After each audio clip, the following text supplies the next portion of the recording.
your work has focused for long on the distribution impact of trade and financial liberalization. Do you want to talk about this a little bit? Sure. So my work focuses on how politics mediates the impacts of trade and financial liberalization. What I've been particularly interested in is how government's investment in social welfare, whether it's direct subsidies to the poor or whether it's more universal type protections such as social insurance, and how as governments liberalize, especially developing countries, as they open up to trade and capital markets and foreign direct investment, and how at the same time their commitment to subsidizing the poor, to developing their welfare policies, how that's impacted, whether it's because there's pressure from financial markets or from international organizations to streamline their fiscal policies, or whether it's because governments are motivated to compensate those who either are hurt by liberalization or are just left behind. And so my work looks at what are the political motivations, what are the political actors that are lobbying for these kind of changes, what are some government incentives, and how firms are actors in this political battle for social welfare policies alongside liberalization. Just a short while ago, you were talking to us about embedded liberalism and what is happening in labor markets globally, where there's an increase in high-skilled jobs and an increase in lower-skilled jobs and a missing middle, a hollowing of labor markets. Do you want to talk a bit about this? This is really interesting. Yes, many scholars, myself included, have been focused so much on the expansion of the global economy and how trade and capital flows are impacting that expansion. We've looked less at how technological change has impacted the way in which trade functions today and even capital. And so when you take into account the digital economy and digitalization, what you see is there greater and greater demand on creative labor, skilled labor, labor that can meet the demands of constant technological progress, which is really rapid since digitalization. And at the same time, you have automation that's going on. So those with more routinized jobs like administrative assistants, bookkeeping, they're getting displaced, and in both rich and poor countries, actually, as a recent World Development Report shows. And so these workers, as they become more employed, they tend to generally join the low-skill services, which are, these jobs are intact because you can't get a computer.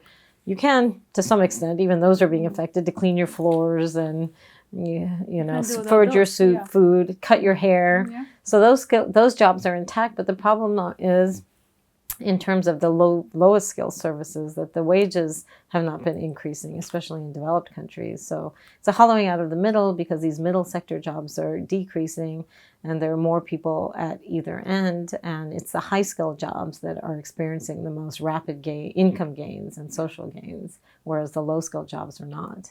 Well, your most recent book is the Democracies in Peril, Taxation and Redistribution in Globalizing Economies. And what is the main argument of the book?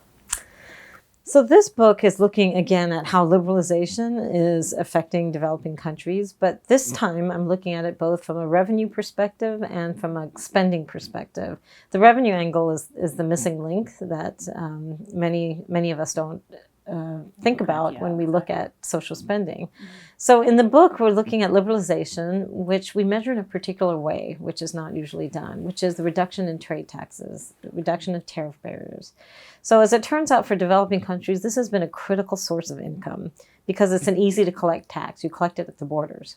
And the poorer the country, the larger the trade revenues have constituted their revenue base. So with liberalization, they lose access to this revenue base. That's the definition of liberalization. You lower tariff barriers, both import and export taxes. So as they lose access to these critical sources of revenue, what the IMF and the World Bank has recommended is that they must immediately replace those with what is called hard to collect taxes, or the VAT, the value added tax, broadening the income tax base. All of these require really sophisticated tax administrations and bureaucracies that developing countries just don't have.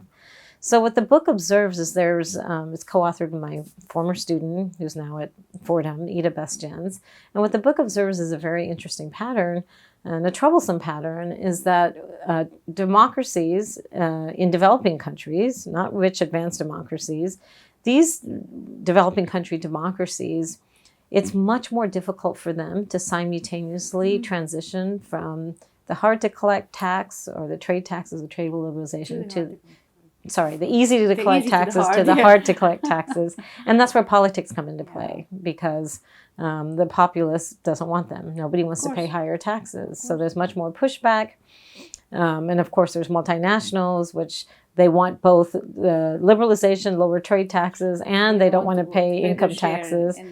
Corporate income taxes have been declining all over the world. So this creates, pretty much a revenue crisis for developing country democracies. But authoritarian regimes, what we find on the other hand, have an easier time transitioning from the hard to collect to the easy to collect with liberalization, because they can use the element of fear. And so it's not that people don't cheat or corporations don't avoid taxes in authoritarian regimes, but there's a higher likelihood that more people are going to be, out of fear or coercion, going to be more likely to pay the tax. But it's not all a happy story there either, because what we find is that even if they are collecting more revenue, they're not necessarily spending it on redistribution, which can cause social tensions. Thank you so much. Thank you.